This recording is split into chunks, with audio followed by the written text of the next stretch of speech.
ओम शांति। जून मास आते ही हमारी मीठी प्यारी सम्मान्य मम्मा की स्मृतियाँ ताज़ी हो जाती हैं।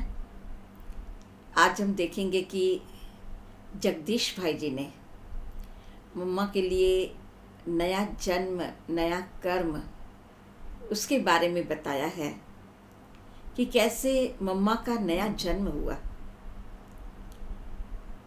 लौकिक जन्म के बारे में तो हम सभी जानते हैं, लेकिन जब परम पिता परमात्मा ने प्रजापिता ब्रह्मा के तन का आधार लिया और वो आधार लेकर के जब ईश्वरीय ज्ञान और राज्यों की शिक्षा दी, सृष्टि रूपी रंगमंच के बारे में जानकारी दी, जिस ज्ञान को कई भाई बहनों ने भी सुना और उस ज्ञान को सुनने के बाद जिन्होंने अपने जीवन के अंदर अपनाया, उनमें से एक ओम राधे भी थी, जिनके लौकिक नाम को हम जानते हैं राधे था, परंतु ओम की ध्वनि करने के साथ वो ओम राधे भी कहलाई और साथ साथ कई अन्य वत्सों ने भी लिया जो ब्रह्मा कुमार और ब्रह्मा कुमारी कहलाए। ये भी शास्त्रों के अंदर कहा जाता है कि द्रौपदी का जन्म यज्ञ से हुआ था। इसी प्रकार सरस्वती का जन्म भी यज्ञ से हुआ, ये बातें बतलाई जाती हैं। लेकिन देखा जाए तो अग्नि से जन्म लेना, अग्नि से तो शरीर भस्म हो जाता है, लेकिन यहाँ पर सरस्वती का जन्म यज्ञ से कैसे हुआ? तो सरस्वती का जन्म यज्ञ से माना परमात्मा शिव ने जो ईश्वरीय ज्ञान सुनाया, उस ज्ञान को सुनाने के पश्चात जिस ज्ञान के बारे में अधिक जानकारी को प्राप्त किया, जिसे परमात्मा शिव ने ही प्रजापिता ब्रह्मा के द्वारा राजस्व अश्वमेघ यज्ञ नाम दिया। उस यज्ञ से अर्थात प्रजापिता ब्रह्मा के मुख कमल से माँ सरस्वती, माँ जगदम्बा का जन्म हुआ। माँ सरस्वती, माँ जगदम्बा नाम भी क्यों पड़ा, इसके बारे में भी हम जानेंगे कि कईयों ने इस ज्ञान के आधार से एक नया जन्म प्राप्त किया। अपने अपने जीवन के अंदर कई धारणाओं को भी किया। जैसे हम जानते हैं कि यज्ञ रचते हैं तो जौ तेल आदि डालते हैं, लेकिन इस यज्ञ में जौ तेल आदि नहीं, लेकिन जीवन के अंदर काम, क्रोध, लोभ, मोह, अहंकार, इन 5 बातों को जिन्होंने स्वाहा किया इस रुद्र यज्ञ के अंदर, उसमें हमारी ओम राधे भी थी। और ओम राधे ने इस ज्ञान को अपने जीवन के अंदर इतना अनुसरण किया, इतना आचरण में लाया, और वो आचरण में लाते लाते माँ की तरह वात्सल्य प्रेम देने लगे। और वो वात्सल्य प्रेम के आधार से ममता की मूर्ति बने, और वो ममता की मूर्ति के कारण बाबा ने उन्हें नाम दिया माँ जगदम्बा, माँ सरस्वती। वो करुणा की मूर्ति, वो दया की मूर्ति थी। हर वत्स के साथ माँ बन कर के उन्हें शिक्षाएं देना, उन्हें संवारना, उनके जीवन के चरित्र को ऊंच बनाना, ये प्रेरणा देती रही। मम्मा ने कभी यह नहीं सोचा कि कैसे करें, और ना ही मम्मा के अंदर कभी ऐसी भावना आई कि ऊंच है या नीच है, या इनके जीवन के अंदर मैं तो नहीं बताऊंगी। कभी भी मम्मा ने इन बातों को नहीं सोचा।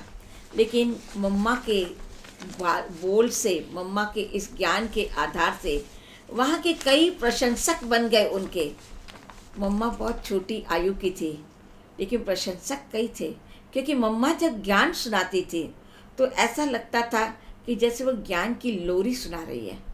लोरी माना जैसे बच्चों को सुलाते हैं नींद की, उस प्रकार की नहीं, लेकिन जो सुषुप्त मन है, वो सुषुप्त मन जागृत कैसे हो जाए, उस जागरूकता की लोरी, जिससे कई आत्माओं ने अपने जीवन के अंदर इस ज्ञान को प्राप्त किया।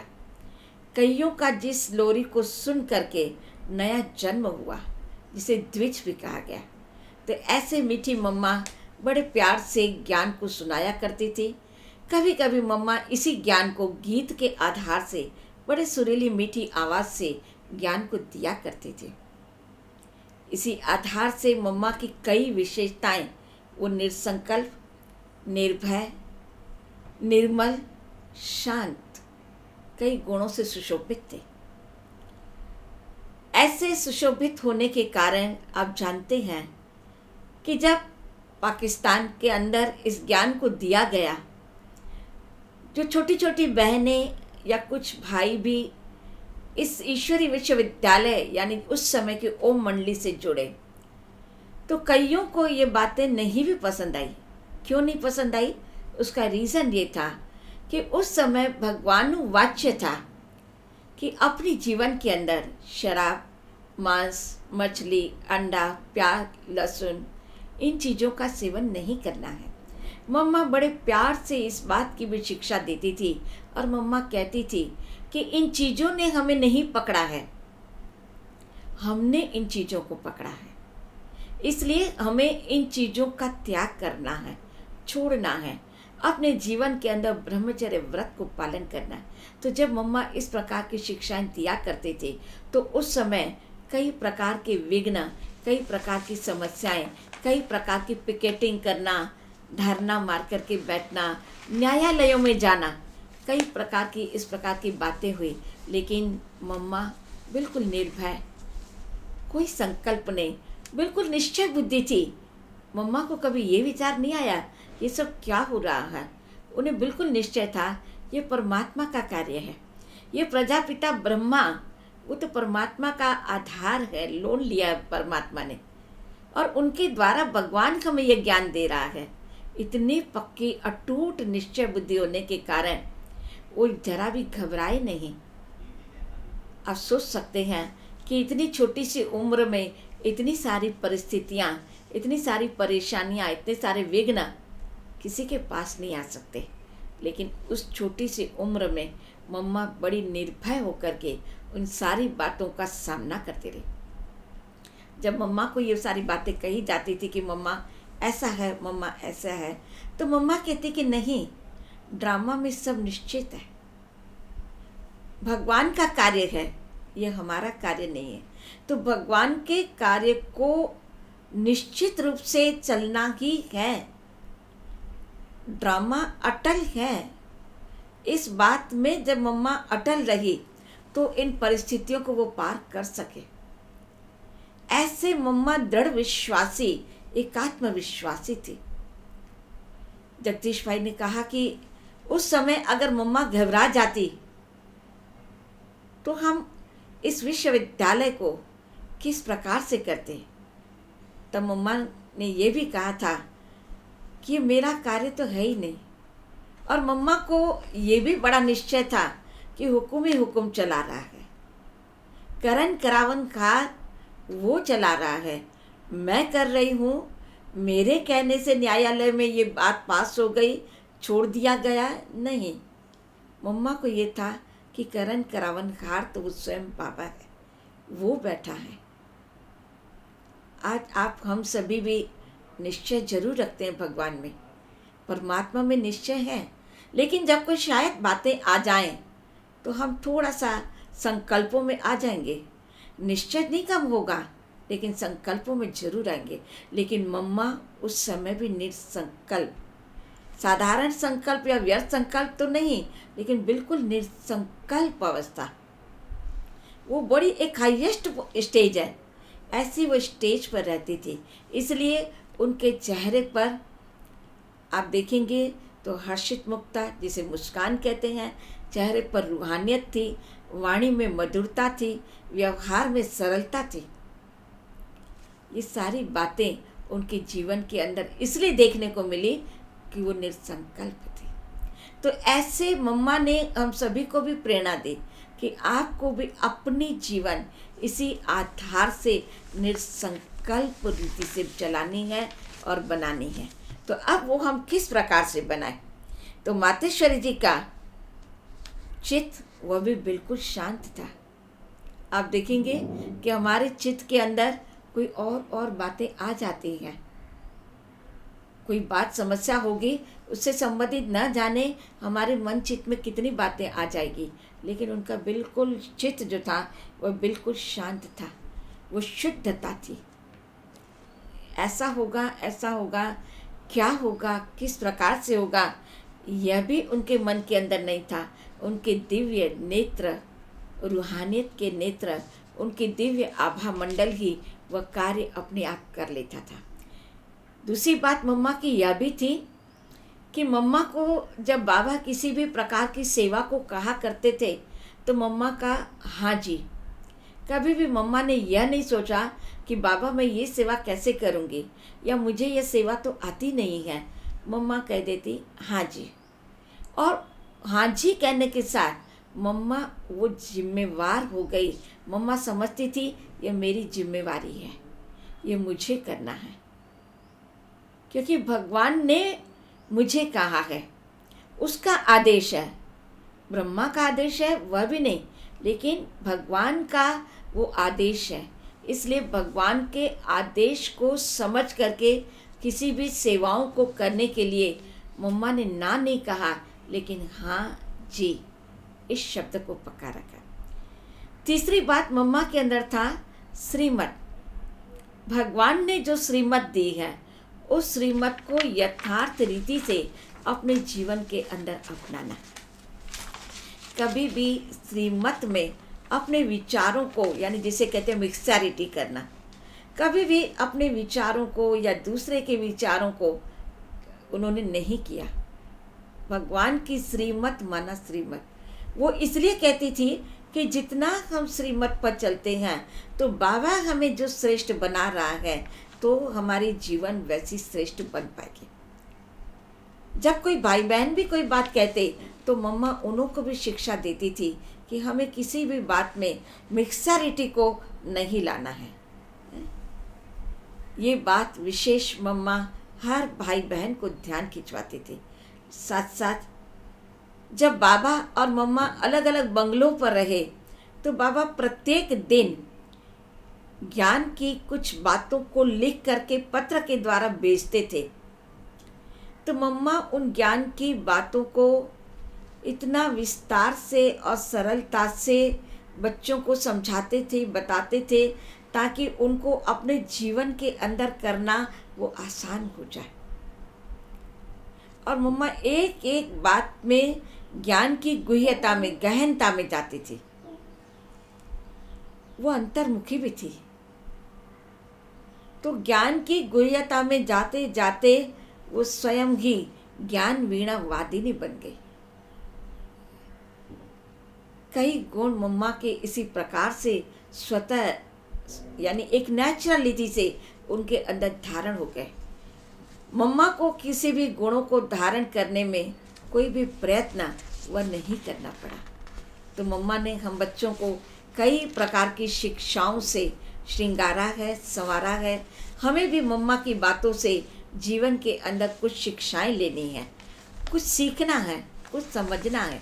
मम्मा हमेशा कहती थी कि जो भी आप बोलते हो तो बोलने के साथ साथ पहले सोचो कि क्या यह योग्य है। मम्मा ने हमेशा यही किया कि सोच करके बोलते थे। कम बोलते थे, मीठा बोलते थे, परंतु साथ साथ सोच करके बोलते थे। सोच करके बोलना माना कि वह एक ही बार व्यक्ति बोलेगा, बाहर मुक्ता में नहीं आएगा, आवाज़ में नहीं आएगा, परंतु यथार्थ बोलेगा। और सोच करके बोलना माना वो निर्णय भी यथार्थ करेगा। तो ऐसे मम्मा की कई विशेषताएं जिन्होंने आप हम सभी को ऐसे प्रेरणा दी कि हम भी घर ग्रस्त में रहें, लेकिन ग्रस्त जीवन के अंदर रहते हुए या संसार के अंदर रहते हुए भी हमें अपने जीवन को कैसे बनाना है, कैसे हमें अपने जीवन को भी कमल पुष्प के समान बनाना है। क्योंकि मम्मा ने देखो संसार में ही रहे, ऐसे नहीं कि गृहस्थ जीवन, कहीं पर भी हम रहते हैं लेकिन वो संसार ही है। संसार में रहते हुए भी संसार की बातें उनके मन को कभी टच नहीं हुई। ये बहुत बड़ी विशेषता। आज हम भी हैं, हमें संसार की बातें टच हो जाती हैं लेकिन उन्हें टच नहीं हुई। इसलिए बाबा ने कहा कि कमल फूल समान न्यारे और प्यारे। तो सचमुच मम्मा ने अपने जीवन को कमल पुष्प के समान न्यारा और प्यारा वो बन करके दिखाया, ताकि मम्मा को देख करके अन्य आत्माएं भी अपने जीवन को ऐसे कमल पुष्प समान बनाए। तो हमने मम्मा की मीठी शिक्षा से अपने जीवन के अंदर क्या धारण करना है, हमें क्या लक्ष्य लेना है। मम्मा की तो बहुत सारी विशेषताएं हैं, लेकिन उन विशेषताओं से मम्मा ने हमें क्या शिक्षा देना चाहिए और हमें क्या करना है।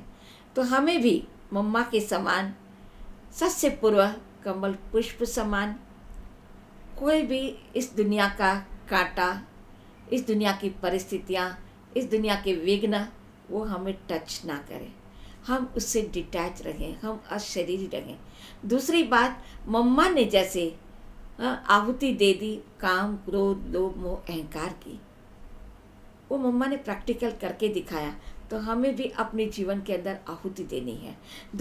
तीसरी बात हम कहते हैं कि तन मन धन सब सर्वस्व स्वाहा करना। तन और धन स्वाहा करना तो बड़ा आसान है, लेकिन सबसे बड़ा होता है मन। मम्मा ने सर्वस्व प्रभु पर स्वाहा कर दिया। सबसे पहले तो मन परमात्मा को समर्पित किया। तो हम भी मम्मा से यह शिक्षा लें कि हम तन धन वस्तुओं को तो स्वाहा कर सकते हैं, लेकिन क्या मन को मम्मा की तरह हम सभी ने स्वाहा किया है। तो मम्मा ने अपने मन को परमात्मा से ऐसे जोड़ करके रखा जिससे वो अपने जीवन के अंदर सुगमता का अनुभव करती रहे। तो वैसे हम भी मम्मा के समान मन को भी प्रभु के साथ समर्पित करें। तीसरी बात, मम्मा ने जैसे हर व्यक्ति को वात्सल्य प्रेम दिया, दया क्षमा करुणा और एक प्रेम, इस आधार से जो प्रेम देकर के मम्मा बने, माँ जगदम्बा बने, माँ सरस्वती बने, माँ काली बने। तो वैसे हम भी अपने जीवन के अंदर मम्मा के समान, कुछ परसेंटेज में शायद फ़र्क पड़े, लेकिन हम पूरा पुरुषार्थ, पूरा लक्ष्य रखें कि हम भी मम्मा के समान अपने जीवन को ज्ञान से, योग से ऐसा सींचे जो हम भी ज्ञान स्वरूप योग बल वाली आत्माएं, जैसे मम्मा ने तपो बल किया, यज्ञ के अंदर आकर के उस तप के अंदर मम्मा रही, इतना तप किया कि वो बल बन गया। तो हम भी ऐसा तप करें जो हमारा भी वो तपस्या का रूप, वो तपो बल बन जाए, हमारा भी मनोबल ऐसा बन जाए। उस मम्मा से हम सभी ऐसी प्रेरणा लें और साथ साथ मम्मा जैसे निश्चय बुद्धि, परमात्मा में निश्चय रहा, स्व में निश्चय रहा, ड्रामा में निश्चय रहा, बाबा के हर ज्ञान की बातों में मम्मा को निश्चय रहा। ऐसे हम मम्मा के समान स्वयं में निश्चय, परमात्मा निश्चय, ड्रामा में निश्चय, समाज में निश्चय और बाबा के हर ज्ञान की बातों में भी हम अपने निश्चय को बना करके चलें। जब इस प्रकार से मम्मा की बातों को हम अपने जीवन के अंदर बना करके चलेंगे, तो जैसे मम्मा बाबा के लिए ब्रह्मा की पुत्री कहलाई। अब सोचिए कि ब्रह्मा की पुत्री सरस्वती कही गई है शास्त्रों में भी। हम भी ब्रह्मा के बच्चे हैं। जैसे ब्रह्मा ने एक मम्मा को अडॉप्ट किया, वैसे हमको भी अडॉप्ट किया। लेकिन अडॉप्ट में भी फर्क क्या पड़ा कि मम्मा ने अपने पुराने स्वभाव संस्कारों को ऐसे छोड़ा जैसे कि कुछ था ही नहीं, सेकंड के अंदर। वैसे भी कहा जाता है कि किसी भी कार्य को करने के लिए घंटों नहीं लगते हैं, लेकिन एक सेकंड की हिम्मत की आवश्यकता होती है। तो मम्मा ने वो प्रैक्टिकल में एक सेकंड, एक हिम्मत के साथ उन सब पुराने स्वभाव संस्कार को छोड़ दिया। जो ही मम्मा ने बाबा को पहचाना और बाबा मैं हो गई, बस मम्मा को अपनी आंखों के आगे जैसे बाबा के सिवाय कुछ दिखाई नहीं पड़ता था। जब कोई बच्चे भी आकर के मम्मा को कहते मम्मा, तो कहते कि नहीं, बाबा जो कहे, बाबा जैसे कहे, बाबा कहेंगे तो ठीक है। तो देखो बाबा बाबा बाबा कितना उनके रोम रोम के अंदर बस गया था। तो आप हम सभी को यह भी प्रेरणा लेनी है कि हम भी बाबा के बच्चे हैं, हम भी ब्रह्मा कुमार कुमारियाँ कहलाते हैं। जैसे वो ब्रह्मा पुत्री कहलाई वैसे हम भी हैं, परंतु अभी तक हमने मम्मा के समान, जैसे मम्मा को हम देखते हैं ऐसे लव में लवलीन थी, ऐसे परमात्मा प्यार में समाई हुई थी, ऐसे अभी तक हम मम्मा के समान कहाँ तक अपने अंदर उस प्यार को लाया है। तो मम्मा के मास को सिर्फ मनाना नहीं है, सिर्फ मम्मा का महीना है, स्मृति में आ गया, हम बस उनकी विशेषताओं को पढ़ रहे हैं, हम सुन रहे हैं, वर्णन कर रहे हैं, लेकिन नहीं, मम्मा की उन बातों को हम जीवन में धारण करने के लिए, आचरण में लाने के लिए भी हम पुरुषार्थ करें, तब कहा जाएगा कि हमने मम्मा के मास को उस रीति से, सार्थक रीति से मनाया। मनाना माना अपने जीवन के आचरण में लाना, उन धारणाओं से अपने जीवन को सजाना, जैसे मम्मा ने अपने जीवन को सजाया। बहुत मम्मा ने गुणों को धारण किया, निर्भयता को भी धारण किया, अपने अंदर शक्ति को भी लाया, और उस शक्ति को ला कर के मम्मा ने ऐसे बुराइयों का त्याग किया, ऐसे बलिदान किया। आप देखिए कितने असुर उनके पास आए, लेकिन उन असुरों का भी संहार करना माना मार देना नहीं, उनके जीवन की बुराइयों को मार करके उनको अच्छाई के मार्ग पर मम्मा ले आए।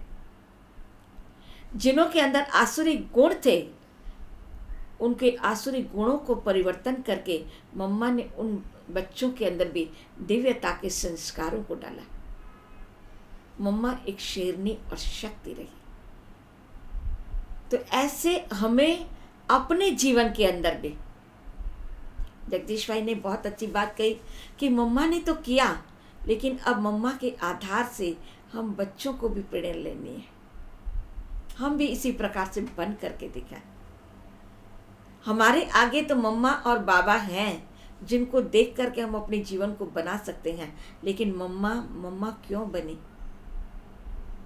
मम्मा इसलिए बनी कि मम्मा ने हर बात को जी हाँ और परमात्मा की श्रीमत, भगवान की आज्ञा, इन बातों को कूट कूट करके अपने अंदर भरा था।